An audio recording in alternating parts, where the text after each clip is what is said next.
Hello students, today we will discuss the rest of the part of lesson number 3, location, extent and physical feature of India, class 10. So let's begin. The North Indian Plains. Plain का मतलब मैदान होता है, समतल area. The southern peninsular part of India was formed about 200 million year ago. तो जो southern peninsular part है India का वो 200 मिलियन ईयर अगो उसका फॉर्मेशन हुआ. At that time this part was in the southern hemisphere. तो उस समय ये जो पार्ट था वो साउथर्न हेमिसफेयर में था, but it gradually started moving to north due to the movement of plates of earth crust. But धीरे धीरे ये जो है नॉर्थ को दिशा में, नॉर्थ डायरेक्शन में मूव करना शुरू हुआ. और उसका कारण था कि जो मूवमेंट थी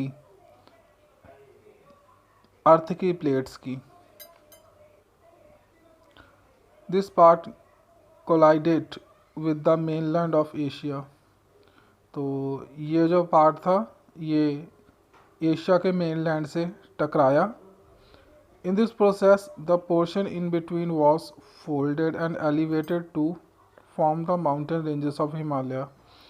तो इस प्रोसेस के कारण क्या हुआ कि जो पोर्शन था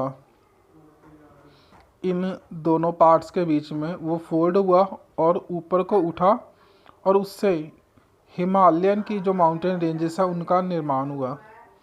the Himalayas were formed between 70 to 20 million year ago. तो जो हिमालयाज है उसका जो निर्माण है वो तकरीबन 70 to 20 मिलियन ईयर अगो में हुआ. Hence it is known as young fold mountain. तो यही कारण है कि इनको यंग फोल्ड माउंटेन बोला जाता है. The river that originated in the mountain ranges of the Himalayas brought alluvium on large scale and deposited it in the region between mountains and the sea. तो वो रिवर्स जिनका ओरिजिनेट माउंटेन रेंजेस में होता है Himalayas की, वो अपने साथ अलुवियम बहुत लार्ज स्केल पर लेकर आती हैं और इसको डिपॉजिट कर देती हैं माउंटेन्स और सी के बीच का जो एरिया है उसमें. Thus, the Great Plain of India were formed by the deposition of alluvium brought by the river of Himalayas and by the rivers of plateau region flowing northward. तो यही कारण है कि जो इंडिया का जो ग्रेट प्लेन है उसका निर्माण हुआ है इसी अलुवियम के जमा होने से, जो कि हिमालय से आने वाली रिवर्स अपने साथ लेकर आती हैं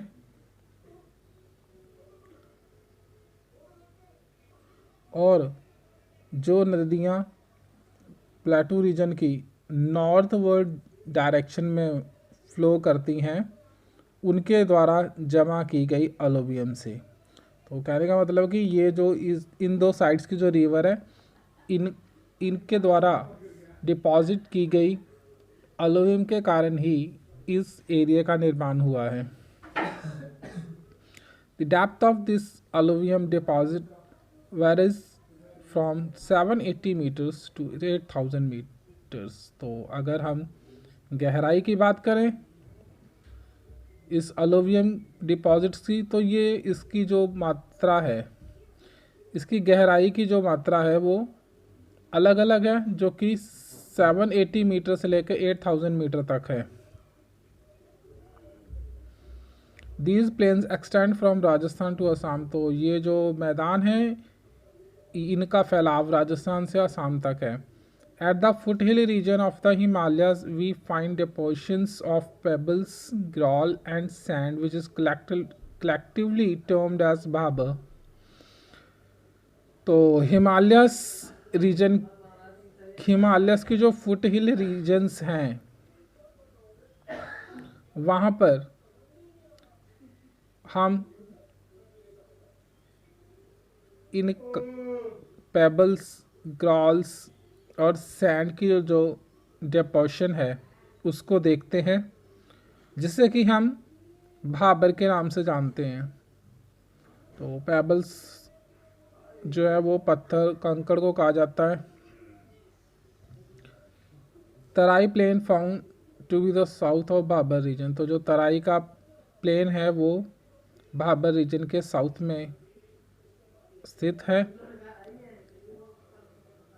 is by and large a marshy land, जो कि एक बहुत बड़ा मार्शी लैंड है। और मार्शी लैंड क्या होता है, तो जो दलदली भूमि होती है ना, उसको हम मार्शी लैंड बोलते हैं। To the south of this plain we find the areas of older alluvium, तो इस प्लेन के साउथर्न एरिया में हम ओल्डर अलुवियम के जो एरियाज है वो पाते हैं, नोन एज भांगर, जिनको हम भांगर कहते हैं। And areas of newer alluvium known as Khadar, और जो एरियाज हैं न्यू अलुवियम के उनको हम खादर बोलते हैं। The north Indian plain is divided into 4 zone, तो इनको हम 4 जोन्स में बांटते हैं। Plains of Rajasthan, Punjab Haryana plain, Ganga plain and Brahmaputra plain. अब डिटेल में बात करें, पहले plain of Rajasthan. These are situated to the west of Aravalli mountain, तो ये जो है प्लेन ये अरावली माउंटेन्स के वेस्टर्न साइड में सिचुएटेड है। This region receive less amount of rainfall, बहुत कम रेनफॉल जो है ये एरिया रिसीव करता है। Therefore is a part of arid zone, तो यही कारण है कि ये एरिड जोन का एक पार्ट है, known as the great Indian desert, और हम इसको ग्रेट इंडियन डेजर्ट के नाम से जानते हैं।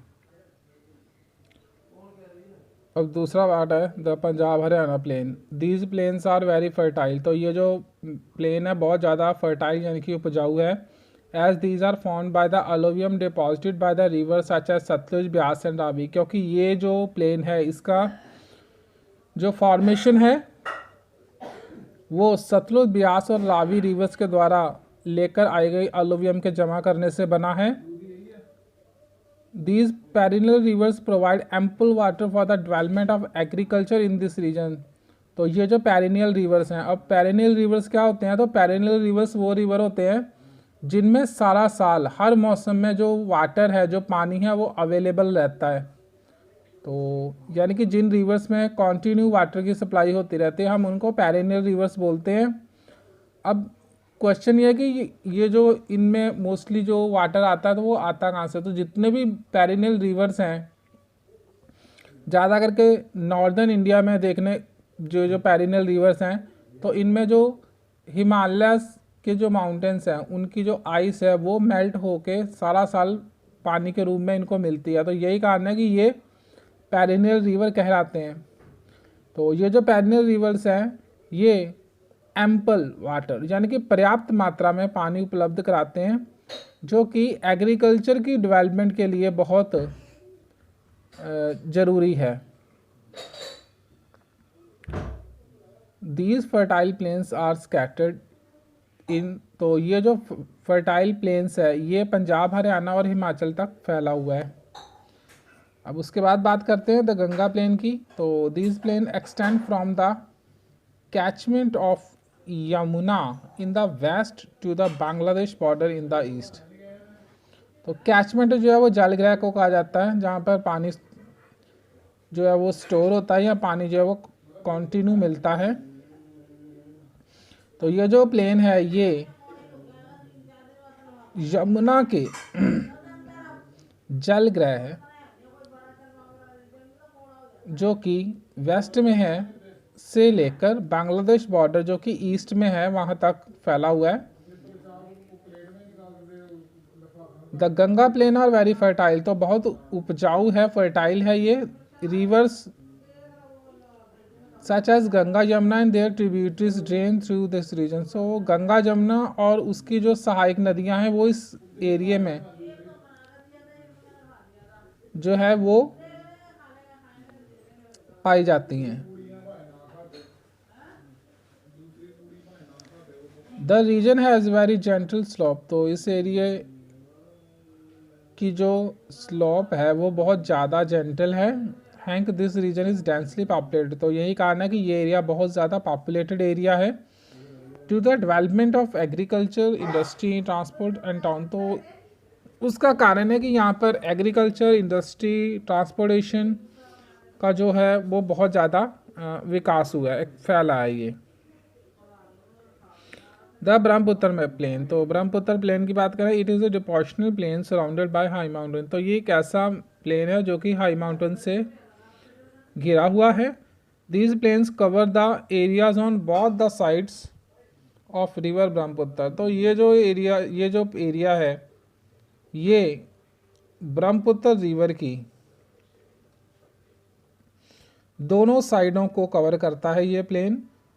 दे extend to a length of about 640 and a width of about 100 kilometre Assam. तो अगर हम इनकी लेंथ की बात करें तो ये 640 किलोमीटर है, और जो अगर इसकी विथ की बात करें तो वो 100 किलोमीटर तक है असम में। अब हम बात कर लेते हैं इसकी एडवांटेजेस की, जो कि एक बहुत ही इम्पॉर्टेंट पार्ट है, क्योंकि नॉर्दर्न इंडिया प्लेस जो है वो बहुत ज़्यादा इम्पोर्टेंस रखता है। अगर हम इंडियन इकोनॉमी की बात करें या इंडिया के जियोलॉजिकल स्ट्रक्चर की बात करें तो कैसे है देखो। The plain are termed as the granary of India due to the fertile soil leading to higher agriculture production in this region.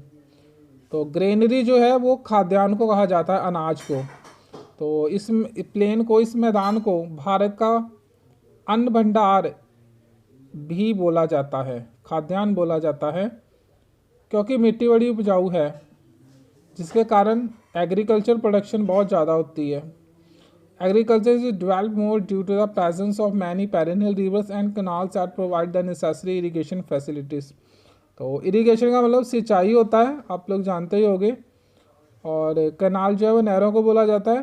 तो एग्रीकल्चर काफ़ी यहाँ पर डेवलप हुआ, क्योंकि बहुत सारे पेरिनियल रिवर्स के साथ साथ कनाल्स भी यहाँ पर अवेलेबल हैं, जो कि इरिगेशन फैसिलिटीज़ को और डेवलप करते हैं।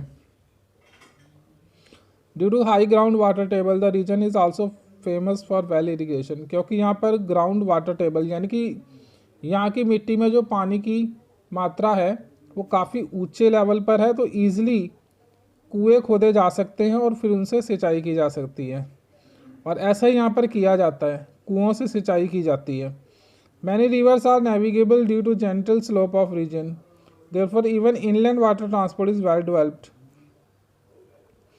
तो बहुत सारी नदियाँ हैं, इसलिए बहुत सारे पानी के जहाज जो हैं वो भी इन एरियाज़ में देखने को मिलते हैं, क्योंकि जो इस एरिया के जो स्लोप है वो काफ़ी जेंटल है, तो इसलिए इनलैंड वाटर वे ट्रांसपोर्ट अच्छे से डेवलप है। Rail and road transportation network is well develop. तो रोड और रेल ट्रांसपोर्टेशन नेटवर्क जो है वो अच्छे से डेवलप है, क्योंकि जो टोपोग्राफी है वो बिल्कुल फ्लैट है, जो यहाँ पर ज़मीन है वो ऑलमोस्ट सीधी है। Deposits of petroleum and natural gas are found in the sedimentary rocks of the region in the north east। तो नॉर्थ ईस्ट एरिया की बात करें तो यहाँ पर सेडिमेंट्री रॉक्स हैं जो कि पेट्रोलियम और नेचुरल गैस के भंडार हैं। तो वो इसका मतलब है कि यहाँ पर पेट्रोलियम और नेचुरल गैस भी काफ़ी मात्रा में पाई जाती है। It is one of the most densely populated region. तो भारत का सबसे ज़्यादा पॉपुलेशन वाला एरिया ये गिना जाता है। The great religion of the world, तो दुनिया के जो बड़े महान धर्म और संप्रदाय हैं, जैसे कि हिंदुज़म, बुद्धिज़्म, जैनिज़्म और सिखिज़्म जो हैं, ओरिजिनेटेड इन दिस रीजन। तो इस एरिया में इनका ओरिजिन हुआ है। और many sacred places and centres of pilgrimage such as Amritsar, Haridwar, Varanasi, Bodh Gaya are found in this. तो बहुत सारे धार्मिक और तीर्थ स्थान यहाँ पर अवेलेबल हैं, जैसे कि अमृतसर, हरिद्वार, वाराणसी, बोध गया। तो अब आगे बात करेंगे प्लेटू रीजन की। तो the plateau region is a part of shield region. तो ये जो प्लेटू रीजन है ये एक पार्ट है शील्ड रीजन का। शील्ड एक लेयर होती है हैंक it is considered as a stable land mass having greater thickness of the crust, तो इसलिए इसको एक स्टेबल लैंड मास बोला जाता है जिसकी जो थिकनेस है वो काफ़ी ज़्यादा है। It is a triangle shape, तो ट्रायंगल शेप में है ये with a height of about 300 metre to 900 metre above mean sea level, तो अब मीन सी लेवल से 300 से 900 मीटर तक इसकी हाइट है इस एरिया की। The plateau region is divided into two part by the rift valley of Narmada river, तो नर्मदा रिवर की जो रिफ्ट वैली है उसके बिहाफ पर हम इसको दो भागों में बांट लेते हैं। The northern part is termed as the north India plateau, तो जो नॉर्दर्न पार्ट है उसे हम नॉर्थ इंडियन प्लेटू बोलते हैं, and the southern part is termed as south Indian plateau, तो जो साउथर्न पार्ट है उसे हम साउथ इंडियन प्लेटू जो है वो बोलते हैं। अब बात करेंगे पहले नॉर्थ इंडिया प्लेटू की। It extend from the Aravalli mountain in the west, तो इसका जो फैलाव है ये अरावली माउंटेन जो कि वेस्ट में है से लेकर to the Rajmahal hill in the east, तो राजमहल हिल्स ईस्ट तक है। The part of this plateau are identified by different name, तो इस एरिया को कई अलग अलग नामों से जाना जाता है। They are the Malwa, the Bundelkhand, the Baghelkhand and Chota Nagpur प्लेटू, तो ये हैं मालवा, बुंदेलखंड, बघेलखंड एंड छोटा नागपुर प्लेटू। बात करेंगे साउथ इंडियन प्लेटू की, तो it is also termed as the Deccan plateau, इसको डेक्कन प्लेटू भी बोला जाता है, अंडरलाइन कर लेना इंपॉर्टेंट है। दिस प्लेटू इज आल्सो सब डिवाइडेड इनटू महाराष्ट्र प्लेटू, तो इस प्लेटू को हम आगे भी डिवाइड कर सकते हैं महाराष्ट्र प्लेटू में, कर्नाटका प्लेटू में और तेलंगाना के प्लेटू में।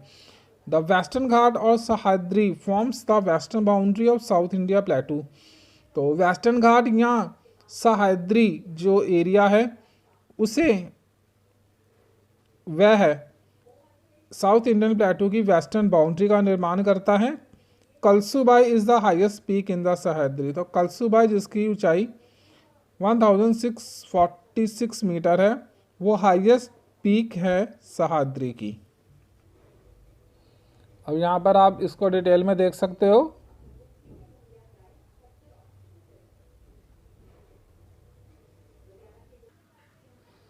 The eastern Ghat is to the east of the south Indian plateau, तो जो ईस्टर्न घाट है वो साउथ इंडिया प्लेटू के ईस्ट साइड में है। It is in the form of broken hills, तो ये ब्रोकन हिल्स की फॉर्म में है। For example Mahendragiri and Nallamala hills. The western and eastern Ghat meet in the Nilgiri mountain, तो वेस्टर्न और ईस्टर्न घाट जो है उनका मेल नीलगिरी की पहाड़ियों में होता है to the south of south Indian plateau, जो कि साउथ इंडियन प्लेटू के साउथ में स्थित है। The Annamalai mountain range is to the south of Nilgiri, तो अन्नामलाई माउंटेन हिल्स या रेंज जो है वो नीलगिरीज के साउथ में है।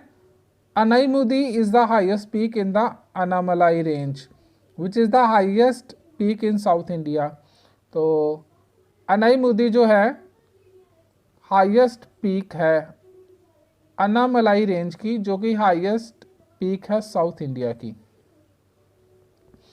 और इसकी जो हाइट है वो 2695 मीटर्स है।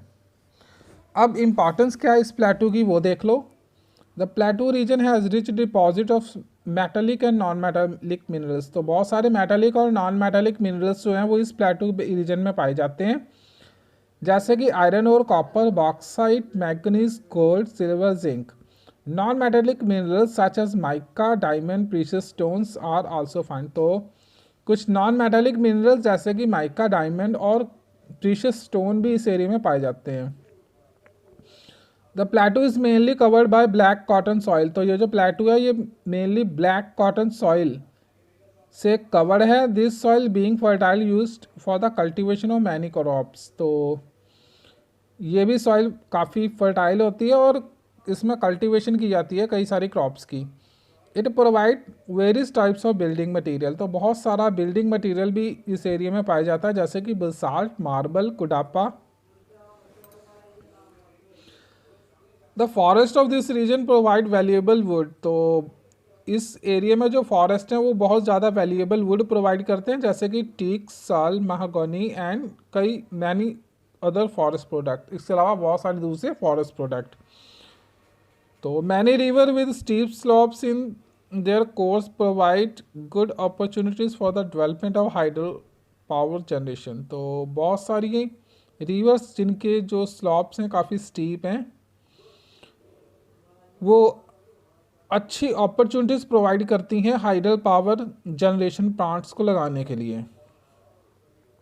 Many hill station such as Ooty, Kodaikanal, Mahabaleshwar are found in this region. तो ऊटी, कोडाइकनाल, महाबलेश्वर जैसे हिल स्टेशन जो है वो इस एरिया में पाए जाते हैं। There is potential for development of tourism. तो यहाँ पर टूरिज़्म का जो क्षेत्र है उसके विकास का बहुत स्कोप है। The region is also rich in varied medicinal plant. तो इस एरिया में बहुत सारे मेडिसिनल प्लांट भी पाए जाते हैं। तो बात करें कोस्टल प्लेन की, तो the coastal plains are found along the east and the west coast of India. तो इंडिया के ईस्ट और वेस्ट एरिया में ये कोस्टल प्लेन्स जो है ये पाए जाते हैं।